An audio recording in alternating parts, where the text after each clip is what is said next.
Hello, my name is Doug Sanders, professional golfer, and I'm trying to reach Randy Weekly. If I have the right number, please have him to call. Doug Sanders. Thank you very much. Bye.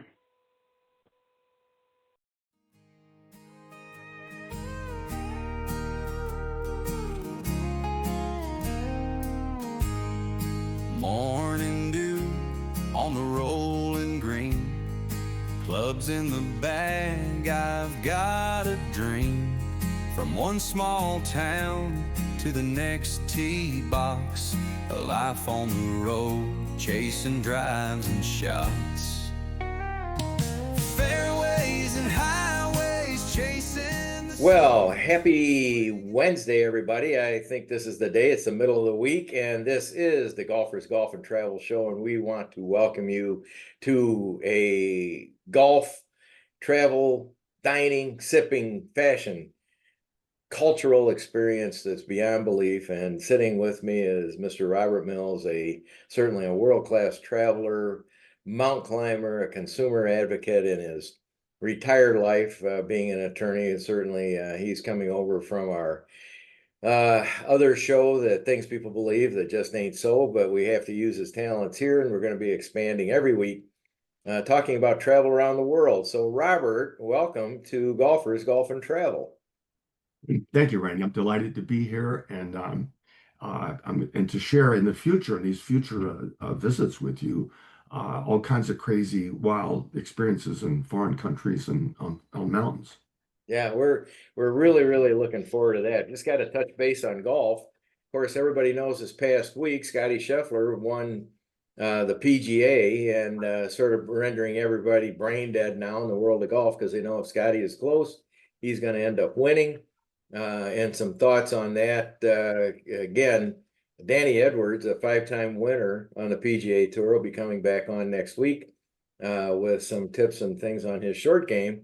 But in talking with different golf professionals today, Scotty Scheffler is the new Tiger Woods. He is a guy that if he's in the hunt, he's going to end up winning. And last Sunday and the week before, it's just Scotty gets it done. Of course, this weekend in World of Golf, we got the Charles Schwab Cup that's in Fort Worth, Texas. Anybody that's going to that, go out there and say hi to Art Strickland, our golf correspondent. He'll be covering that.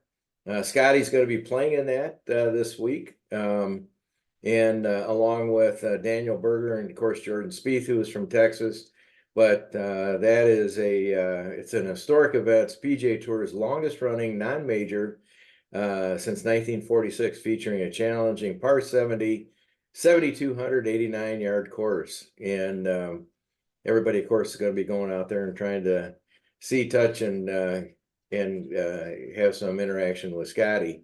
The LPGA is down at, they got the Riviera Maya Open in Mayakoba. Great event down in Mexico.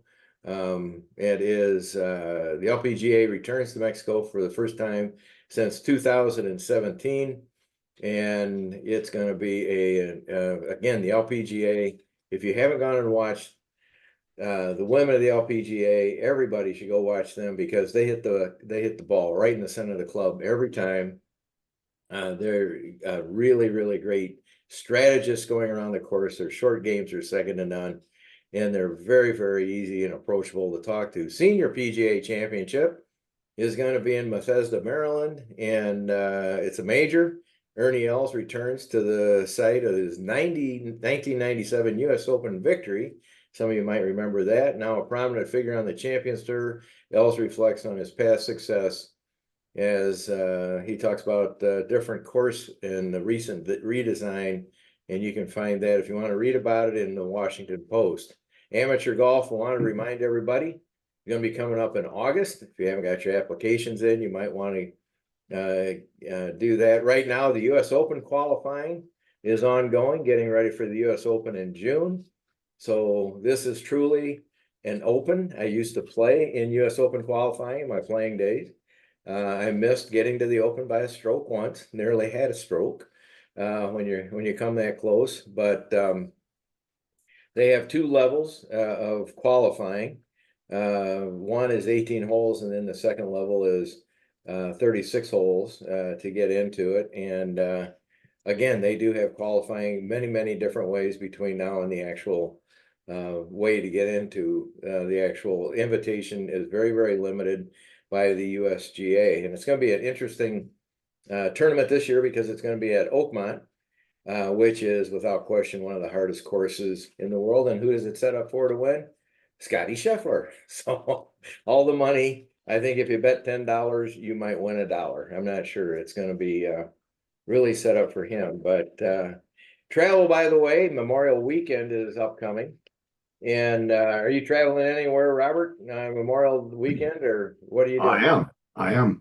I'm leaving to climb Blue Dick Peak in Nevada, and people say to me, "How did he get that name?" You know, it was a gold miner named Richard Hartman. He stuck his head in he was mining with black powder, and it blew up in his face, and it burned him all blue. And so his colleagues in the saloon started calling him Blue Dick, and he had a mine up on this mountain, so they called it Blue Dick Peak. You know, so I'm going to go climb it. It's going to be That's way too much information somehow. I'm not sure. So they might want to go in for a name change. You never know. That one is, I'm not even sure we can say that, but I guess we did. So we're going to go with that.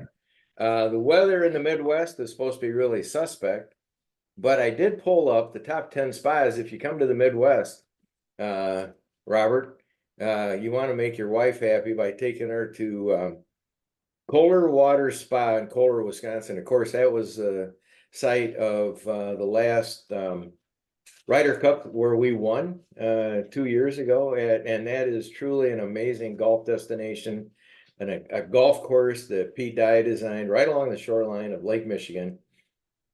And if you haven't seen any pictures of Kohler and that golf Whistling Straits, you might want to take a look at that online because it is, people don't realize there are more majors played in Wisconsin than any other state in the country. So it's hard to believe with our cold weather, but we have majors in Wisconsin, certainly more than Illinois. We need Chicago to come back with some majors, but that's a great spa, Sundara Spa up in the Wisconsin Dells. For everybody going to the Dells, I hope inside water parks are where you're going this weekend, with the highs being only in the 50s and 60s. Those kids are going to have shrivel factor if they go into the pool outside. But for the adults going to Sundara Spa, fantastic spa. Take along your credit card or two. They have a great services for all day. There are tremendous spas also in downtown Chicago. But we're going to go and visit in the next couple of weeks 2 or 3 of these spa locations. We're also going to cover golf courses in Freeport, Illinois.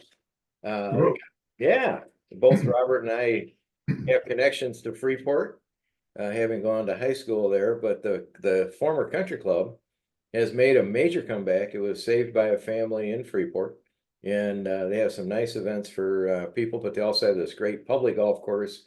I've often said, if you want to have the best golf valley in Illinois, go to Freeport, stay for 3 or 4 days and play the golf at, you got 3 great golf courses that actually are really on a high level. But if you don't have any plans to go play golf, you can go to Freeport, play for a day, and then head on up to Eagle Ridge, up at Galena. Have you gone to Galena recently, Robert? I haven't been to Galena recently. My father was a fanatic golfer, and he played all over that area there. He was there, and he played in Wisconsin. He played in Illinois and Freeport. It's some great golf courses there. I don't think that's appreciated how good those courses are. Well, the Park District, I'm going to tell you, is on the level of they have a West course. Of course, when I was a kid growing up, the East course was the only thing that was available, had no trees on it. Farmer donated the land, and it was 18 holes. And I think the summer pass in 1962 was $15. It was my Christmas present from my grandparents for my annual. But $15 got me on Park Hills Golf Course. Beautiful, still there, still wonderfully there. The old clubhouse is still there.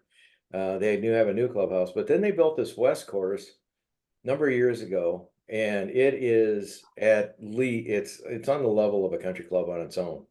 And because they have these three big courses in Freeport, getting on these courses at very reasonable rates, $25 for upper echelon play is incredible. You know, a few more bucks for your cart. And then you can get great food over at the country club in Freeport, and they just remodeled the clubhouse at the Park District.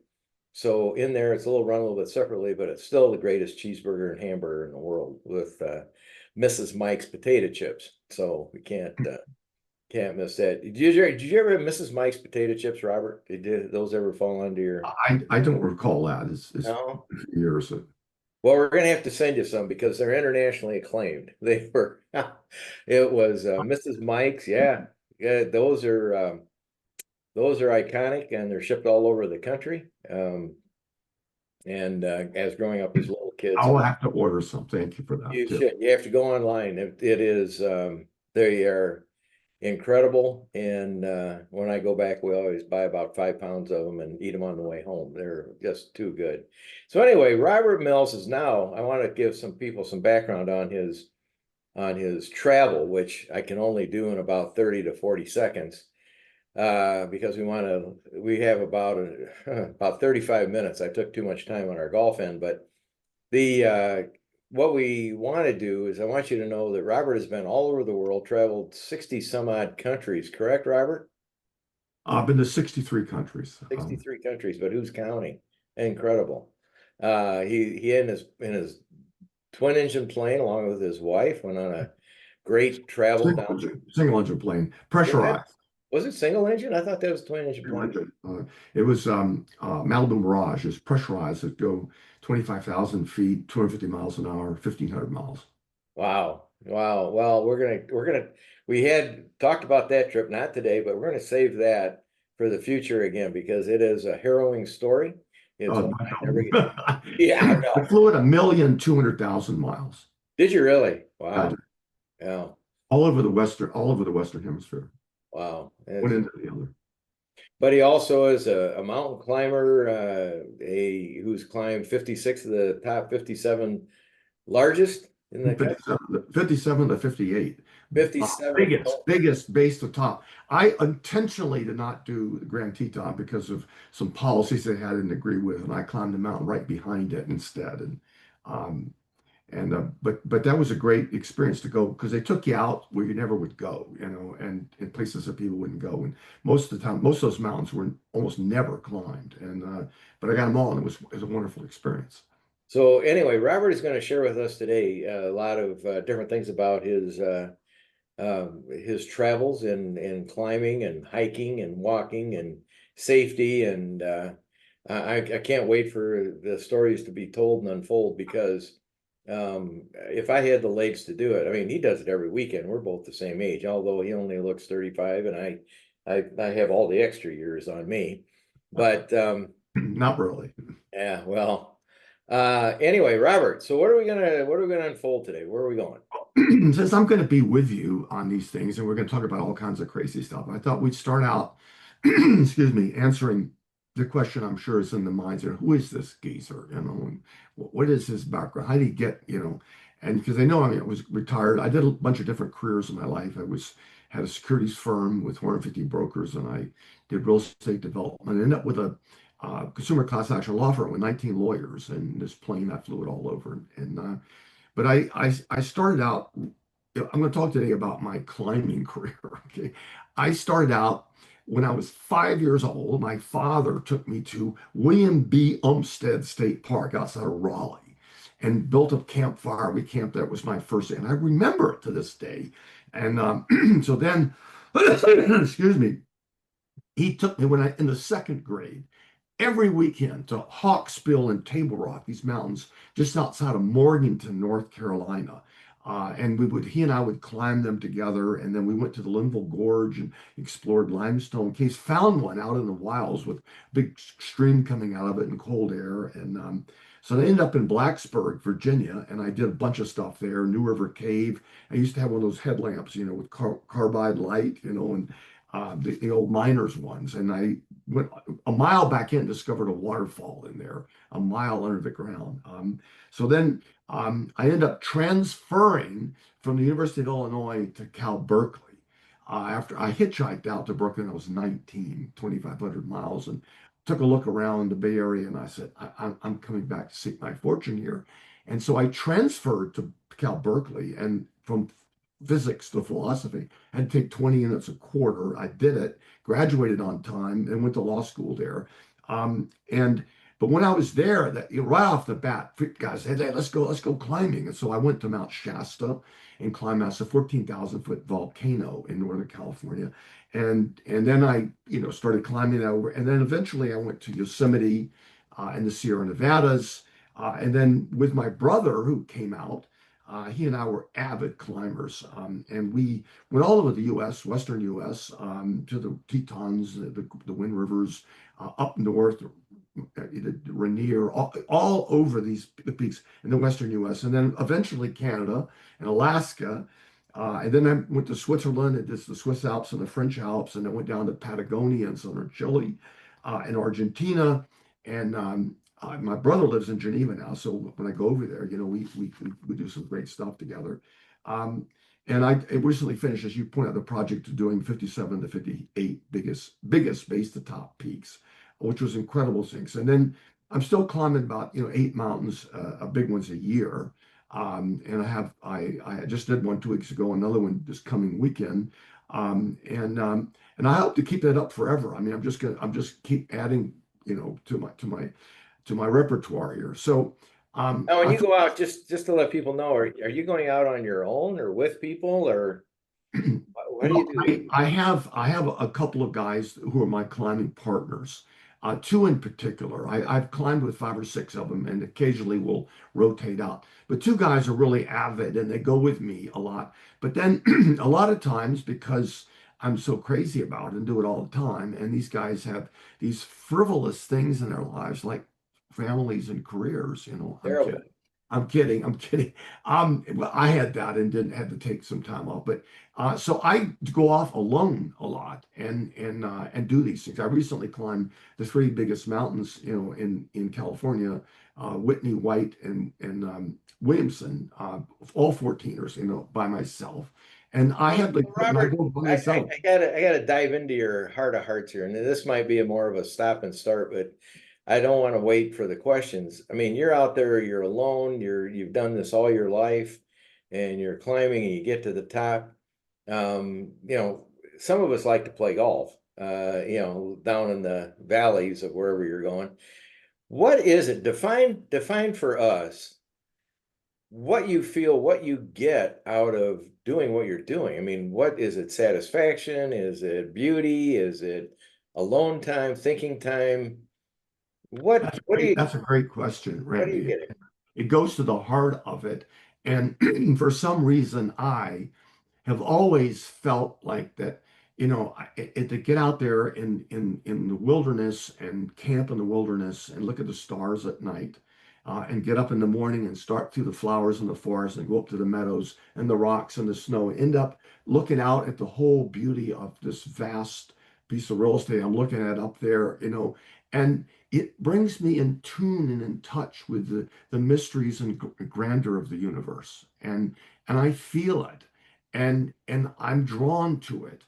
And it's very special, and it adds something. And I share this with a lot of people who have that same feeling, who are drawn to these high places because they offer so much. And I love the challenge of it, the physical challenge of going up and reaching to the highest point where you look down everywhere, thousands and thousands of feet, and you're up there, standing there. And it's a feeling that once you do it, it's very addictive. I mean, it's really, there's some spiritual connection to the universe that you get standing on top of an immense mountain that I can't find anywhere else. And what's interesting, what you have defined as a piece and a part of our Live Eco Style company. Of course, our Live Eco Style LLC, if people want to go and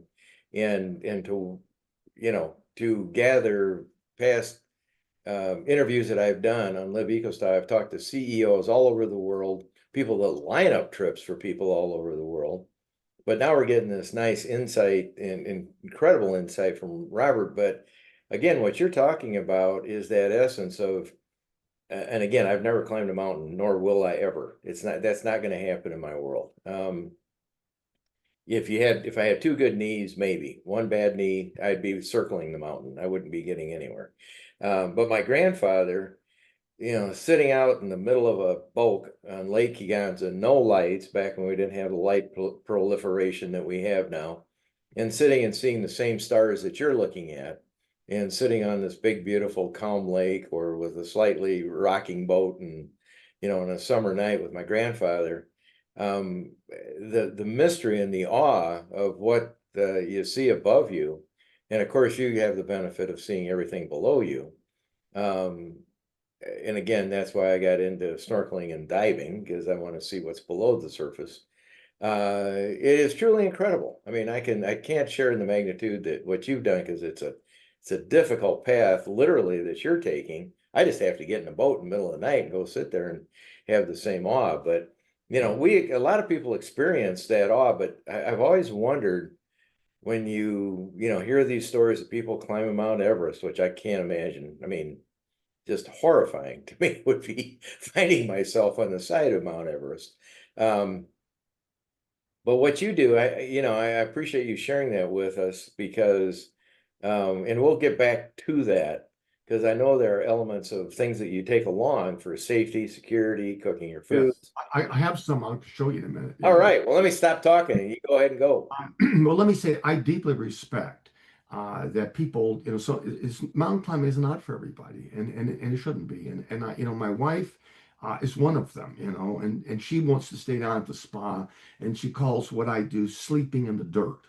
And it's not for her, but we have a loving, wonderful, happy marriage. And, she encourages me, to her everlasting credit, to go do these things, so she doesn't feel like she's holding me back. And then I take her to the opera and the theater and the ballet and Europe and stuff. And so, we trade back and forth on it. But so let's talk a few minutes about safety.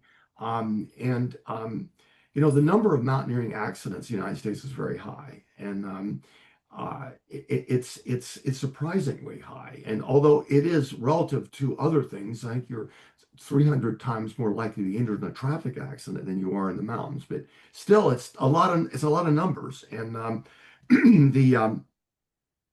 you'll sit on Mount Whitney this past week. There were 5 rescues. That's a record. And it's all the more significant because there's only 19 cars in the parking lot, and Wow. there's strict quota who can climb it. You fly in a lottery, and there are 30,000 people a year that attempt Mount Whitney, 30,000 a year, and they spread them out so they don't create these crowds and everything. Only 10,000 make it, which tells you a lot, actually. And so these people are going up there who, God bless them. They are very inexperienced, and if you step back and you see what's actually happening with these accidents, it's a sad story. And it's the same thing in general aviation with private pilots and little airplanes. The same 4, 5, 6 things is killing or injuring people year in, year out. The same things. It was so bad in general aviation, they rewrote the private pilot exam to try to, require people to, try to intercept that rationalization that keeps people going on when the red light goes in their heads. Maybe we should stop. Maybe we should turn back. And they keep going, okay? And they run out of gas and fly into clouds, and they have all these things. There's the same similar group of things in mountain climbing and just being outdoors. And the number one injury is interesting. It's sliding down the ice, on snow. People go up into the mountains, or and there's packed snow from the winter, and they go in the spring or even later in the summer, and the snow is packed down. And there's a surface on its ice, and in the morning it's hard. And if you slip on it, you will slide down the top of the snow and crash into rocks and stuff down, and you will severely injure yourself. I came across a very seriously injured woman once who had slid down by herself, And she came this close to dying because I was two parts. We climbed Mount Banner Peak and we were coming back and we were going through this gully. We were about to go over the next hill and down. And I heard this faint thing, help. And I stopped. I said, you guys hear anything? And they said, Robert, you know. And so we went all over. And just as we got about to cross over and be out of earshot, they heard it. And they turned around and ran down and found this woman there, broken bones. Same thing had happened to her. One of us ran 12 miles to a payphone back in the days before the, you know, and brought a helicopter. And one of us went to get her, you know, sleeping bag, everything, and stay with her. And the doctor said she wouldn't have survived the night, you know. And so it was, her life hung in the balance there. But this is she was doing this. So what can you do to stop it? You know, it's really simple. This is crampons, okay? Are these coming through here? You know, If you hold them center, yes, there you can see them. Yep. and there's spikes on the bottom of them. You can buy these in any outdoor store, and you slap them on your feet. And it's real easy, and they're not expensive. And then an ice axe, okay? Uh-huh. Light, and you don't use the ice axe to chop steps, as some people think. No, you use it because you hold it like this, okay? And if you fall, you stick it in the so and it breaks you sliding down, like I was just talking about, you know. Wow. And this is light and easy. You can bring them. So things that are green in front of a green screen are problematic, but we'll go with that. Okay. And of course, people run out. They go up in the dark, and you get a headlamp, you know, with Yeah. lithium batteries in it, and it works in the dark. And then another thing, which you all know about, helmet. Okay. And you know, you can go in to ask any emergency room doctor, and you know, they used to have wards filled with young men with very serious brain injuries for motorcycles and bicycles. And then they made them wear helmets, and it dropped it, took it down to next to nothing. Because these things work. A rock comes down and hits the helmet. If as big as an orange or a tangerine, it would kill you. And if you slip and fall and hit your head, you're going to be fine. So those things make an immense difference, okay, in terms of safety if you head into the mountains. And what are some of the other things here? Not turning around, you know. I mean, everybody has the little red light that goes on in their head. It's a metaphor, okay? I mean, and it tells you, it's when that little voice in your head says, hey, you know, this is getting a little hairy. Maybe we should stop. Maybe we should turn back. Maybe we should slow down, or similar things. Listen to it. Yeah. And all the times people got hurt, they kept on going, okay? And if you say you're going to turn around at dark, turn around at dark. You're going to turn around at 3 o'clock, turn around at 3 o'clock. And in the mountain climbing community, of people who turn back at the last minute, even the summit's right there, you get the summit fever, are considered, it's considered extremely, you know, sign of good judgment to turn around, okay? And a couple of other just quickies here while I got you, okay? That beautiful clear stream that you're looking at, that you want to drink that water. If you want to lose 30 pounds from diarrhea and throwing up, that go ahead and do that, okay? Probably GRD in there. You can buy these things in the mountain steering store. You take off the filter, okay? This is the filter, and you fill it with water. Put the filter back on. Squeeze this into your water bottle, and you're fixed. Okay, no problem. What are those filters? Just out of curiosity, they're removing microbes and They take microbes. They take viruses out, and you know, really, and you can get charcoal ones that will take out all kinds of dangerous chemicals. And it just like that, you pour right in, and you're safe. You know, and then for something to eat, okay. This is a Jetboil. It's a little tiny thing here, you know, and it's got, you know, in it I've got the and then you take this and you take the bottom off and put this on it, and this thing will boil a cup of water in not 90 seconds, a full cup. So what's burning in there? You just have a fuel inside that cup? Yeah, well, you have fuel inside that little, you know, so 4 ounces of propane. Yeah. You can do 19 gallons with it. I mean, it's just incredibly efficient, fast, light, simple, And if you're up in the mountains, you want something. There's this woman named Heather, and she's in Alaska, and she makes these lightweight. This is a salmon chowder. I mean, she makes grass-fed bison, chili. I mean, she makes all kinds of stuff. And it's a little light thing. You open up, you pour it you tear it off, and you pour the water in here. You don't have to have a cup, or a bowl or anything. You open it up, take your spoon, stir it up, seal it back up, wait a few minutes, and they've come a long ways since I was a kid when it tastes like salted cardboard. I mean, it really is good. And you can take all this light food, and you can take a cup with it. It's these lightweight insulated cups. It'll keep it warm, and you can hold it like that. And now for one of the most important of them all. Again, I've done this with you before, an inReach, okay? This is itty bitty thing here. You get a subscription to it. It goes up to the Iridium satellites. There's a whole swarm of them up there. And you can take this and have a little thing on. You can hook it up in your tent and Bluetooth it to your phone. And then you lay in your sleeping bag, and I can text my wife lovey-dovey's back and forth. And you can text anybody on Earth, and it will send you weather forecasts, updated an algorithm to your exact elevation and location. It will tell you there's about avalanche dangers and severe weather.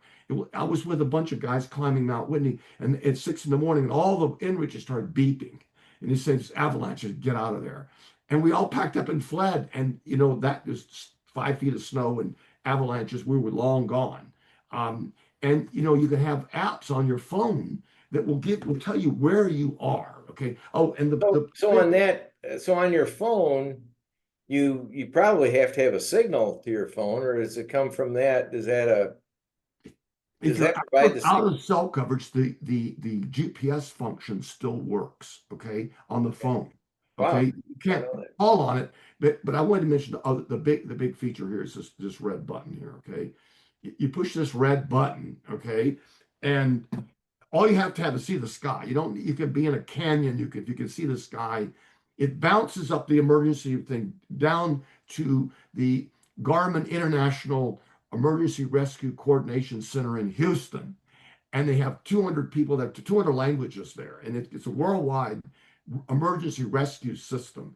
And they figure out, it's like a 911 call. They text you back and say, what's the nature of your emergency? And you file a bunch of stuff about you with your account. And so it goes up, they know who you are, what your colors, how old you are, your medical history. And they say, you tell them, look, I just witnessed somebody fall here and they need a helicopter rescue immediately. You stand by. A few seconds later they will find who has jurisdiction, rescue jurisdiction, search and rescue, SAR jurisdiction, where you are, contact them, and they come back to you and say, helicopter number such and such, en route, ETA, your location, 23 minutes. And in 23 minutes, it comes this helicopter to rescue the person, takes them. I've seen it happen, and they would have died. And they took them straight to the hospital, landed on the roof. There's a gurney there waiting, take them down the elevator to the surgery, go to school, fixed in 20 days. They would have died up there but for that, okay? So it's come a long ways from the days when you had to. So how long from a helicopter? I mean, obviously they can't land in most spots, I would assume. They must have to. It's surprising the number of spots they can land. I've seen them land in places like that. They'll never do that. They do it. And sometimes they just lower down and guys rappel down and jump off. Then they go back up and hover while they go get the person and bring them back there and put them on a stretcher. And they come down, they hook it up, they bring it up, and the guys, hang on and they lift them up and they go down and take it to one of the emergency hospitals. I saw somebody airlifted off Glacier Peak in Washington, severely injured with a head injury. Cerebral spinal fluid coming out of her head, knocked a hole in her head, and she wasn't going to last. And they came and picked her up, took her straight to Hope Hospital, the big emergency general hospital in Seattle, 100 some miles away. Land on the roof. There's a gurney waiting. Take her down. Surgery. They cut a hole in her pelvis, okay, and made it and fit it so they put it right in that thing, plugged it up. She went back to school 100% fixed in 21 days. Oh my gosh. And she would have, so these things are amazing. And it's a peace of mind, Ellis is a tracking feature. I forgot to mention that. My wife tracks me in real time. She goes on and there's a website and it shows where I've been and it's got a line, and it's got little dots where every 5 minutes, 10 minutes, 30 minutes, it will throw up a dot and showing where I am that you can follow on the trail. And if I stop and then don't stop calling, she knows where to send the rescue. She knows within this floor where I am and can send a rescue. So a lot of peace of mind in this. Now you don't need it, if you have cell coverage and you're in some place that where there's rangers nearby and there are people, but a lot of people go out into the woods where is no cell coverage and where there is no ready rescue, and it saves lives. That they publish this thing and they talk about all the lives that are saved, and you can imagine, all over the place, because when you have a severe injury, the survival rate goes way up if you get medical care within 2 hours, or 3. If you have to lay there all night, the chances of you recovering or making it goes way down. You bleed to death and all that stuff. So a quick rescue is enormously correlates to people surviving and being okay. So just these simple things I just talked about, they're cheap. They're in any REI. You can go to REI, that's Recreational Equipment Incorporated. They were put together back in the 1970s because they couldn't get ice axes, and a bunch of people got together in Seattle and created this co-op.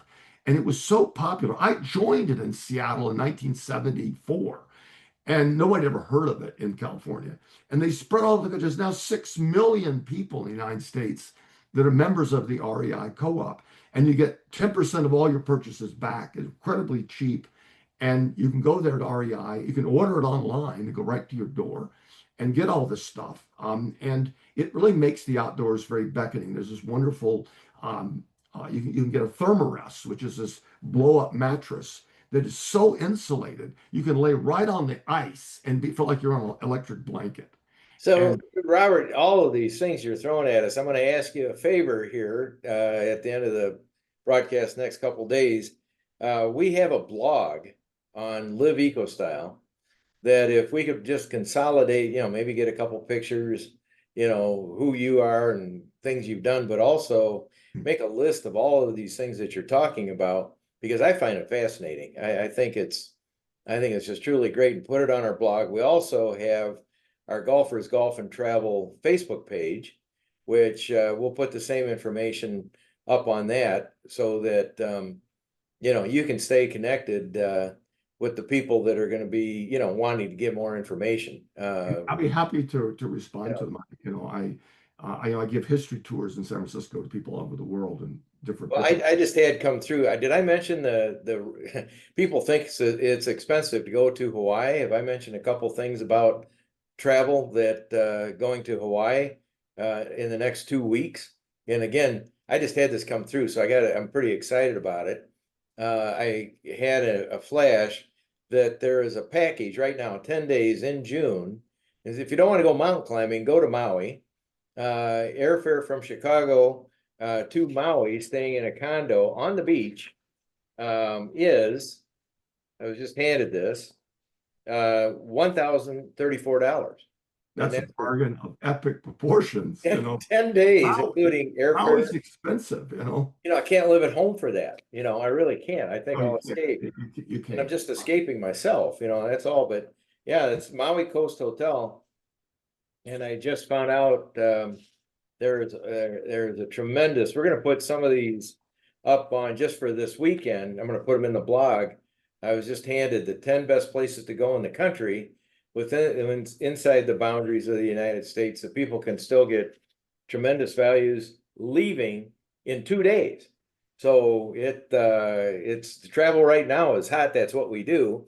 And but Maui is people think, well, it's so expensive. It might be expensive when you get there, but you can still eat at McDonald's and go to the grocery store and buy some treats, and it doesn't have to be a $10,000 trip. So anyway, sorry to break it off, but when we get flashes like that right before Memorial Day, that's pretty exciting. We got to get it out there. That's something to take. I love. You can go. You can drive to the top of Mauna Kea on the Big Island. And Mauna Loa, you have to hike hours and hours. I've done it, and it's really quite amazing. And you have Haleakala, as you know, on Maui, which is you can also drive pretty much to the top. You can hike around that area. Yeah, you Um, do now need a permit to go to Haleakala. you do? Yeah, you do. You have to get a permit. I thought the best thing in the world, the best job in the world, of course, I love coffee, is to get, to go to Haleakala. I mean, we're jumping all over, but that's why I love this show. It's all about travel. Both you and I have traveled. I try to stay at the elevations less than 500 feet. And anyway, right at the base, when you go to Haleakala, a fine young man set up a coffee hut. Because when you go to Haleakala, you want to leave at 3:30 in the morning to watch the sunrise. And it's about a 3-hour trip to go up? No, it's not 3 hours to go up Haleakala, It's probably not an hour and a half. unless there's traffic. There's a lot of traffic on it sometimes, you know. How long do you think it is? I remember it more in the order of 90 minutes, you know, but I it think that's depends on where probably. you're driving from and You're driving at night. Well, and the people say, well, I can't. 3:30 in the morning, come on. Well, 3:30 in the morning, if you're coming from Chicago, really is your wake up time because your 5 hour, difference, you're not caught up yet. So go do it the first day. You're gonna be awake at 3:30 anyway. right. Take a blanket from the room because it's about 30, 35 degrees up there. And they have a beautiful ceremony up there, prayerful ceremony for the people of Maui. But then to watch the sun come up above the clouds is highly unique. It's very spiritual, one of my favorite places in the world. But the guy that has his coffee shop, I'm telling you, that is the world's greatest scam in the world. 3:30 in the morning, want some coffee? Yes, I do. Give me your $5. Boom, bangity bing. And here's some product, but we're not serving lattes. We're not serving anything. We're serving coffee. And he's done in an hour and a half, goes home, goes to the beach, does whatever he wants. He's just had a great, serving coffee, for a short period of time. Great day. Well, But on the coffee thing, I have to share another hack with you here, and that is that when you're calling out of a tent and it's 10 degrees and the wind's blowing and you're going to go up, you got to have coffee too, right? And right. so I found this artisan chocolate maker in Berkeley called Tcho, TCHO, and they make the most unbelievable chocolate. You know, it's powdered chocolate, and then I take that with Mount Hagen powdered coffee, you know, dry instant coffee, and carnation malt, you know, the old-fashioned kid Yeah. stuff. And I put them in tags and I take them with me and I put them in a cup and pour boiling water in there and stir it up in the morning. And this, I call it the concoction. And I've shared it with my climbing partners. And they ask me, Robert, you're going to bring it, right? You're going to bring it because it just, and we have 1 cup of this. I mean, you have 2 cups of it, Randy. You can fly to the summit. You know,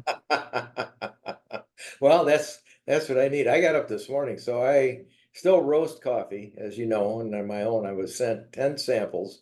I have had people, we have not sold coffee, our distillery channel coffee since COVID.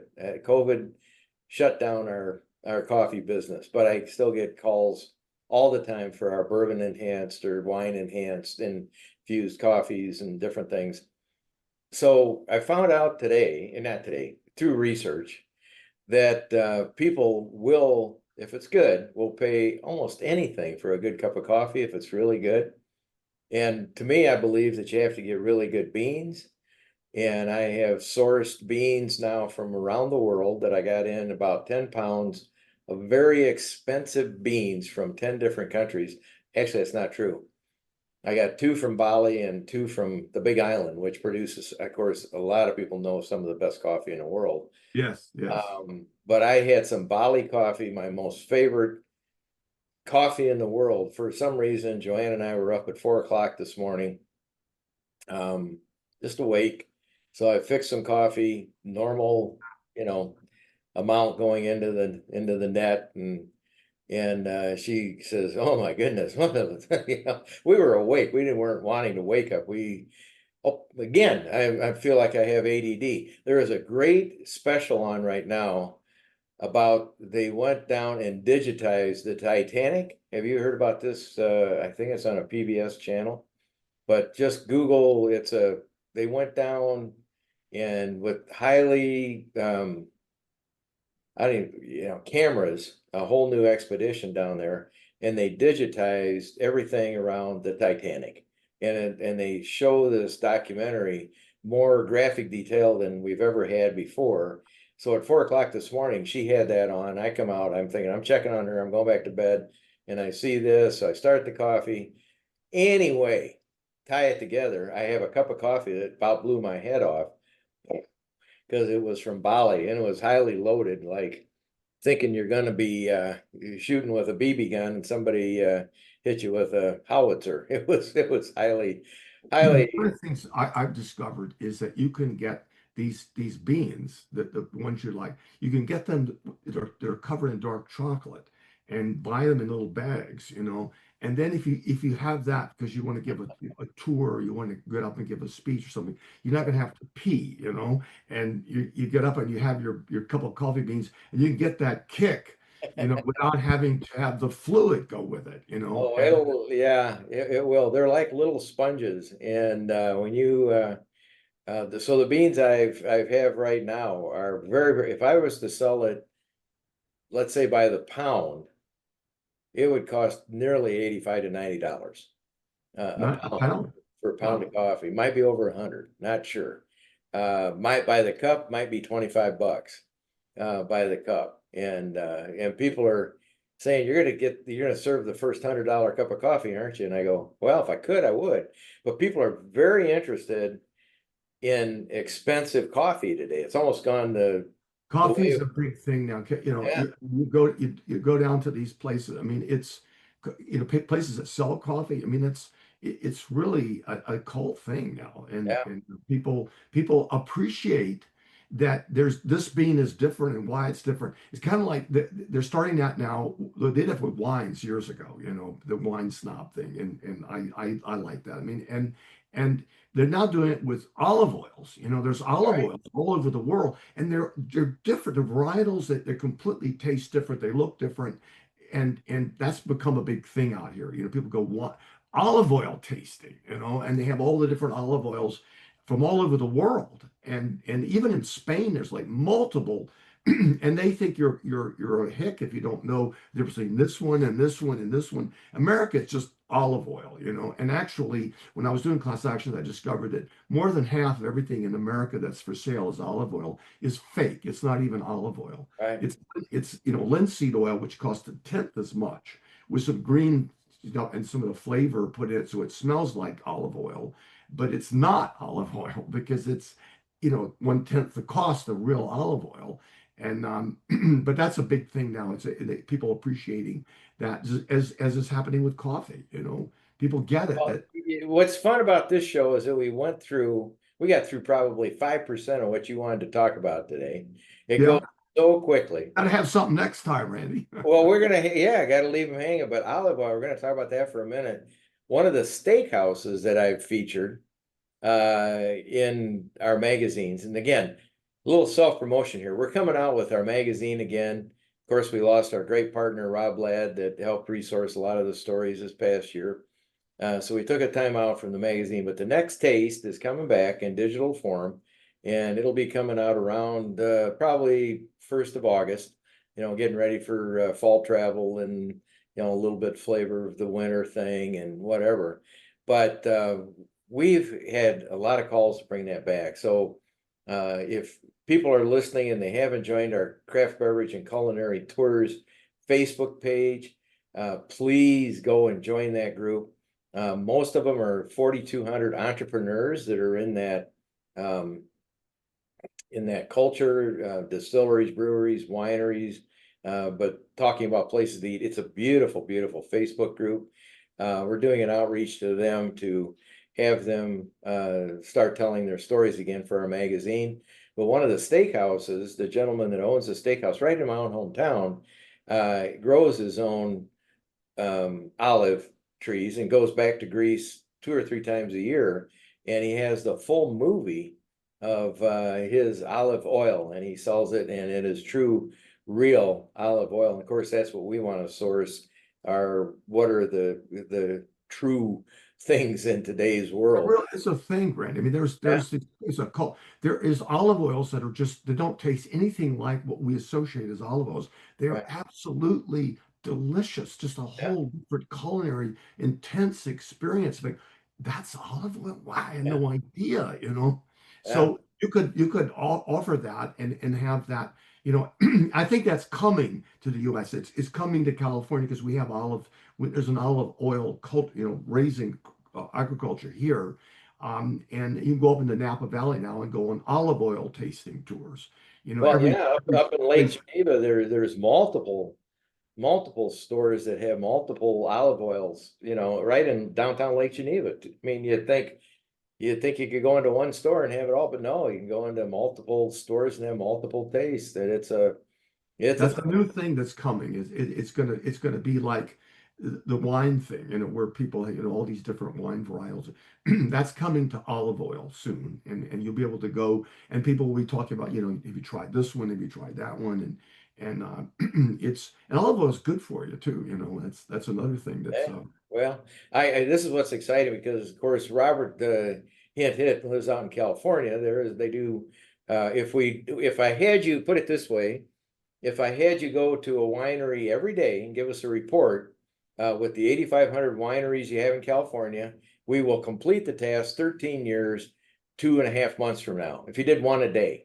So didn't know, if that's enough wine, but we're going to have Robert give us some insight on the winery tours, mountain climbing, traveling to 60 countries, flying with his wife, landing by flashlight, going to Morocco, it's just, this is going to be endlessly so much fun that as we get off topic, again, my travel is not the same as yours, and I want to learn from you on all the insights. Next week, so Robert, I'm going to send you the links to or you can send me the stories, little notes, and I'll put it up on our blog, up on Live Eco Style, and I'll get your information today on the products that you showed us that you use for your mountain climbing and the safety, just little notes that people, to help keep people safe if you don't mind doing that. Oh, and I have a lot more things to talk about safety, and some of its practices, like, very emergency gear with you, for so you don't get caught by a storm. And as it goes on and on of things that you can do, and I can speak from authority because I've made all these mistakes myself, and I've the people who have made those mistakes themselves can speak with authority about them better. Well, you've Um, never been caught in a blizzard or a snowstorm up on the top of a mountain, right? Oh, many times, unfortunately.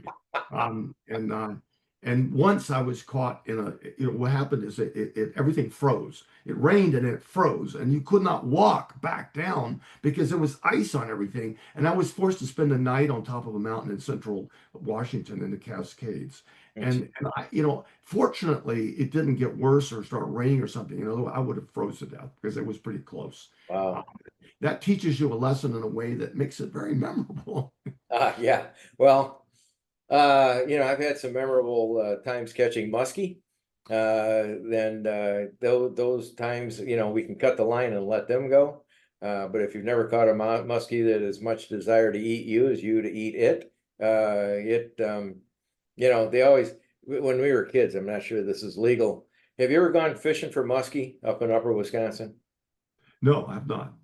So my brother, Kerry, who you might not have known, went fishing with my dad one weekend, and they got a guide. It was his birthday. And Kerry wanted to catch a muskie. Now, catching muskies back in the day, we didn't have the sonar devices and all that. They always said, it's 10,000 casts for one muskie in the boat.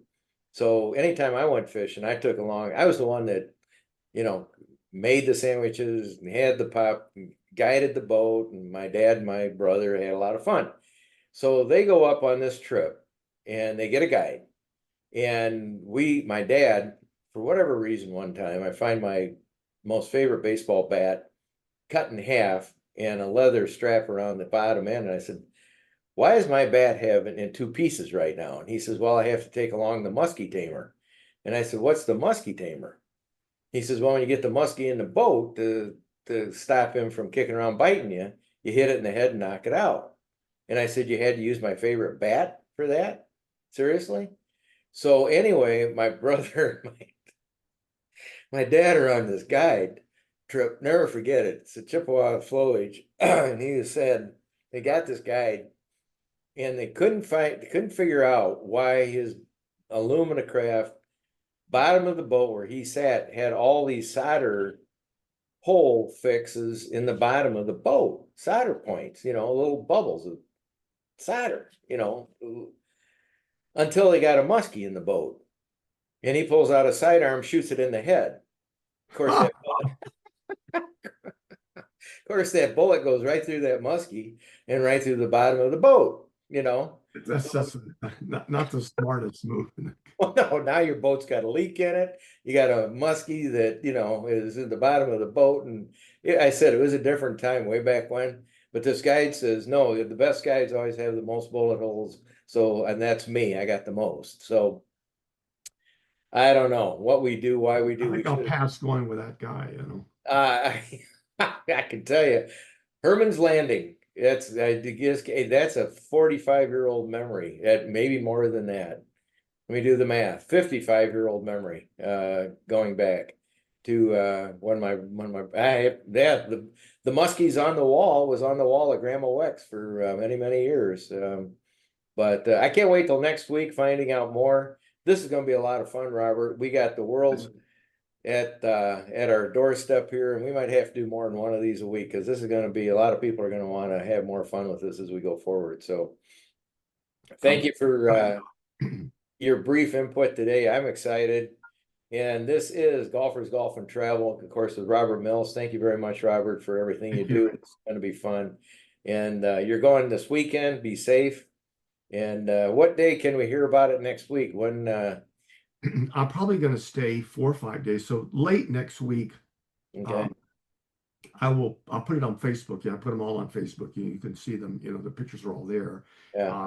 And it's a beautiful area, and it's remote as can be. I mean, even on top of the mountain, there's no cell coverage. I mean, you can look out and see, and there's ghost towns everywhere, and there's no people for hundreds of miles. You're all by yourself. If you allow me, I'll copy those pictures off of your page and put them up in Golfers Golf and Travel so people can see them. And when you get back, just let me know what day next week we can gather again and continue on with the stories of Robert Mills traveling the world. And but for Golfers Golf and Travel, be sure to go out there. Everybody, golf is hot today. It's gone. It's grown greatly since COVID. Everybody's out there. The courses are full. Go get tee times. Get yourself a good teacher. But eat healthy. Get out in the air, whether you're mountain climbing or walking. But remember, this is part of the Live Eco Style family, where what we celebrate are all the good things in life, which are travel, dining, sipping, golf, recreation, fashion, sports, and spas. And mountain climbing, I'm going to have to find a way to tag that in there. But I think we'll put that under recreation. And always remember what my grandfather said, if you're going to go out there and be part of the world, remember to leave a better footprint when you leave it, Robert. And that's what we do. This has been a production of the Distillery Channel Media, LLC, and Live Eco Style, LLC, and go to www.liveecostyle.com or Golfers Golf and Travel Facebook page to find all about Robert Mills and his travels around the world. Talk to you later, Robert. Thank you, man. Take care. Bye-bye.